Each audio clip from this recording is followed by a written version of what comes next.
17h06 avec nous en visuel Alain Branchot, directeur général de la Société pour la nature et les parcs du Québec. Bon après-midi, Monsieur Branchot. Hey, bonjour, Monsieur Pierre. Comment ça va? Ça va très bien vous-même? Ça va toujours bien, même quand ça va mal, Monsieur Branchot. Alors, ce grand projet du gouvernement fédéral avec un port en dehors du port de Montréal, ça va très loin et ça risque d'écorcher quelques principes, mais on s'en fera pas outre mesure, même s'il faut détruire des habitats d'animaux protégés, on va le dire comme ça. On parle de ce poisson, c'est un poisson qu'on appelle chevalier cuivré Ouais. et C'est un poisson qui, qui est naturellement protégé par les lois du Québec. les lois fédérales, les lois provinciales, donc c'est une espèce qui est inscrite comme espèce en voie de disparition Mhm. au niveau de la loi fédérale sur les espèces en péril. Normalement, lorsqu'on est face à une espèce comme ça, protégée, qu'est-ce qu'il faut faire pour arrêter la protection? Parce que c'est ce qu'on veut faire. Parce qu'on dit qu'on va détruire l'habitat du chevalier cuivré. Oui. Et ça sera pour davantage protéger le chevalier cuivré. Est-ce qu'on comprend Ouais. ça? En fait, il y a un projet d'expansion du port de Montréal à Contrecœur. Donc, en ce moment, ce projet-là va détruire une partie de l'habitat essentiel du poisson. Hmm. L'habitat essentiel, c'est l'habitat qui est nécessaire à sa survie. Ouais. Alors, le gouvernement fédéral a dit, OK, vous pouvez aller de l'avant avec ce projet-là, mais il va falloir que vous fassiez une mesure de compensation pour pouvoir vous compenser pour la destruction de l'habitat essentiel. Alors, ce qu'on apprend aujourd'hui, c'est que le projet de compensation visant à donc compenser pour la destruction de l'habitat essentiel, ce projet-là de compensation va détruire lui aussi une autre partie de l'habitat essentiel de l'espèce, ce qui est Du un même non-sens espèce. total de la même espèce. Ah ouais. Alors, c'est comme si euh, je vous arrache un bras pour compenser la perte de votre bras, je vais vous arracher l'autre bras. Non, mais parce qu'on a déjà parlé pour le chevalier cuivré, c'est lui qui ne sera pas protégé, dont on va détruire l'habitat. Mais on dit parallèlement, on construit, on refait un autre habitat pour protéger le chevalier. Est-ce qu'on a une idée du nombre d'espèces qui vont, comment tout simplement, qui ne vont pas survivre à cette opération? C'est, d'un point de vue scientifique, c'est extrêmement difficile à répondre à cette question-là. Je ne pense pas que juste les opérations là, qui sont prévues dans le projet de compensation vont faire disparaître une espèce. Mais là, il y a vraiment une notion de ridicule à l'idée même de faire une compensation qui va détruire, elle aussi, cette compensation-là, des habitats qu'on est censé renouveler parce qu'on va les détruire par le gros projet d'expansion du port de Montréal à Contrecœur. Non seulement tout ça est ridicule, mais l'administration portuaire de Montréal contourne deux lois fédérales dans ce projet-là de compensation. Elle n'a pas fait de consultation publique comme c'est prévu à la loi sur l'évaluation d'impact des effets environnementaux du Canada, et elle n'a pas obtenu un permis en vertu de la loi sur les espèces en péril qui est nécessaire lorsqu'on détruit l'habitat essentiel d'une espèce. Puis pour que les gens comprennent ce que signifie l'habitat essentiel, imaginez que vous êtes l'habitat du chevalier cuivré. Alors, l'habitat essentiel, c'est pas toute votre personne, mais je dirais que ça serait votre cœur. Et là, ce que vous dit l'administration portuaire de Montréal, c'est Monsieur Pierre, ne vous inquiétez pas, je vais vous enlever juste un petit bout de votre cœur, et pour compenser, je vais aller vous en greffer un autre dans le dos. Là, ce qu'on apprend aujourd'hui, c'est que non seulement on va vous enlever un petit bout de cœur, mais pour compenser, on va aller vous en enlever un autre petit bout.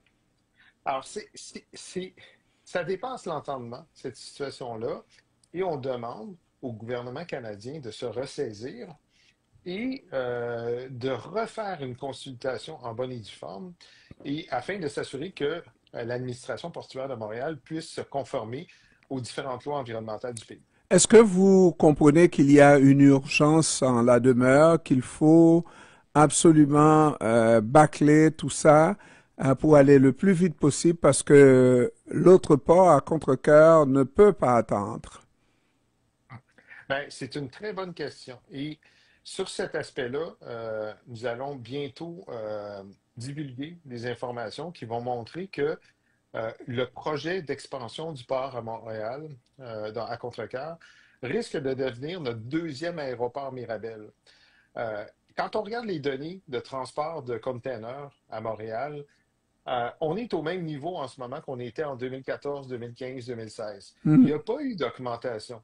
On a eu une petite augmentation suivie d'une descente durant la pandémie parce que le pays avait besoin davantage d'importer des ressources pour faire face à la pandémie. Mais en ce moment, on est vraiment stable et le port de Montréal fonctionne à 75 De sa de sa capacité. capacité. Hmm. Alors, il y a encore une marge de manœuvre de ce côté-là. Alors, sur la notion d'urgence à aller détruire ça, donc les habitats des poissons, sans considération pour la protection de l'environnement, sans considération pour la biodiversité, il n'y a aucune raison qui justifie ça. Et Est-ce que certainement pas l'urgence d'agir. c'est une façon de lancer des grands projets d'infrastructure capables de pallier à la perte d'emploi qui résulterait d'une situation de guerre commerciale avec le grand voisin de l'autre côté? C'est un des arguments qu'on entend. Alors, si on veut rester dans une réflexion logique, ce qu'on est en train de nous dire, c'est qu'on est en train de perdre notre capacité d'exportation vers les États-Unis. Alors, si c'est le cas, ça signifie que notre capacité d'exportation vient d'augmenter parce qu'on a perdu un client. Et là, ce qu'on veut faire, c'est diversifier nos marchés pour aller exporter ailleurs. Sur cette base-là, nous, on est très d'accord avec ça. Il n'y a pas d'enjeu. C'est une bonne idée de faire ça. Mais on ne peut pas dire d'une part qu'on va perdre le marché américain et le garder en considération dans nos mathématiques quand on dit qu'on a besoin de davantage de capacité d'exportation. Ça ne fonctionne tout simplement pas. Et un élément qui est important à Et comprendre, Monsieur Branchot, sérieusement, là, le gouvernement veut donner un signal qu'on a d'autres horizons, d'autres marchés, mais est-ce que ça prend de construire d'autres marchés européens ou ailleurs dans le monde là? Parce que la direction du port de Montréal semble être une direction vers le sud. Là, on veut montrer qu'on peut diversifier nos affaires, n'est-ce pas, avoir d'autres clients. Mais est-ce qu'il faut construire un port à contre-cœur pour donner ce signal-là? euh, C'est cet aspect-là que je ne comprends pas. ben, vous n'êtes pas le seul à ne pas comprendre. Puis, on n'a pas vu, nous, dans l'élaboration de ce projet-là, des études socio-économiques sérieuses qui nous permettent de voir où on s'en va exactement vers ça. Donc, ça a l'air vraiment encore une fois, c'est un peu comme le projet Nordvolt, de gens qui ont une intuition que ça va fonctionner, une intuition, je dirais, des années 1950, où, à cette époque, construire de nouvelles infrastructures était nécessairement gage de succès parce qu'on était dans une croissance continue. Il y a la localisation du port à Contrecœur qui est aussi questionnable.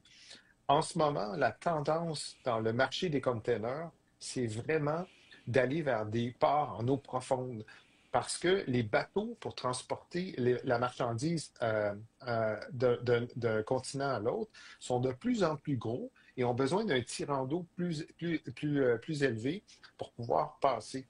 Alors, il y a deux phénomènes donc, qui jouent contre le port de Montréal. Donc, cette augmentation de la taille des bateaux qui va nécessiter encore plus de dragage et de destruction de l'environnement dans le fleuve Saint-Laurent. Et aussi les changements climatiques avec des données probantes très solides qui montrent que le niveau de l'eau du fleuve Saint-Laurent, d'année en année, baisse. Alors, non seulement la capacité du fleuve à accueillir les bateaux existants devient de plus en plus limitée, mais les bateaux sont en train de grossir.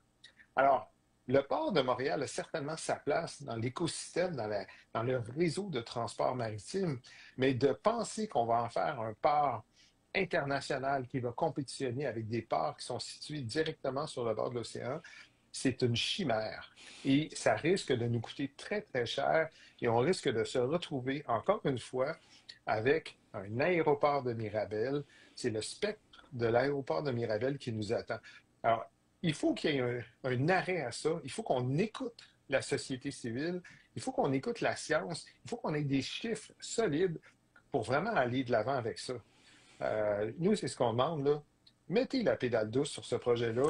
On se dirige droit dans le mur avec un projet complètement farfelu. Maintenant, est-ce qu'il y a un consensus au niveau des groupes environnementaux dans la région, à l'échelle du Canada, pour dire non à ce projet? Je pense qu'il y a un large consensus au niveau du milieu environnemental sur le fait que c'est pas nécessaire d'aller de l'avant avec ce projet-là. Il y a un large consensus sur le fait que l'on devrait tout faire en œuvre, tout mettre en œuvre pour protéger le chevalier cuivré.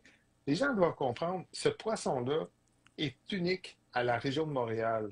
On le retrouve nulle part ailleurs au monde. C'est notre responsabilité comme société de le protéger. On ne peut pas se fier sur les Américains, sur les Ontariens, sur d'autres nations pour aller protéger le chevalier cuivré. Il est vraiment dans notre cours. Et je vais faire un parallèle avec le beluga. C'est super important de protéger le beluga du Saint-Laurent. Puis je ne remets pas ça en question. Mais le beluga, il y en a dans le Saint-Laurent, il y en a dans la baie du Tson, il y en a dans le détroit du Tson, il y en a en Russie, il y en a en Finlande, il y en a partout autour du globe au niveau du cercle polaire. Alors, le chevalier cuivré, là, il y en a juste à Montréal. Il y en a juste dans ce secteur du fleuve Saint-Laurent entre Montréal et le lac Saint-Pierre. Et on va aller créer une grosse infrastructure en plein dans le cœur de l'habitat de cette espèce-là. Ça ne fait aucun bon sens. Et Montréal est l'hôte du secrétariat de la Convention sur la diversité biologique, la Convention des Nations unies. Euh, il y a très peu de bureaux des Nations unies au Canada. On est fiers d'avoir ce bureau-là à Montréal et on doit être exemplaire en termes de protection de la biodiversité. Et ça, c'est notre seule espèce euh, endémique, unique au Québec. C'est Mhm. un poisson formidable.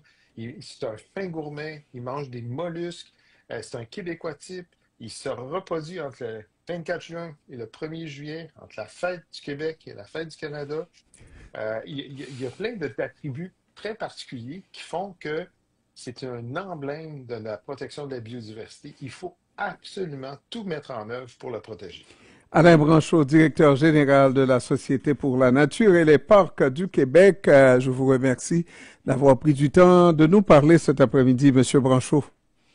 C'est toujours un plaisir. Merci beaucoup. Merci, merci, au revoir.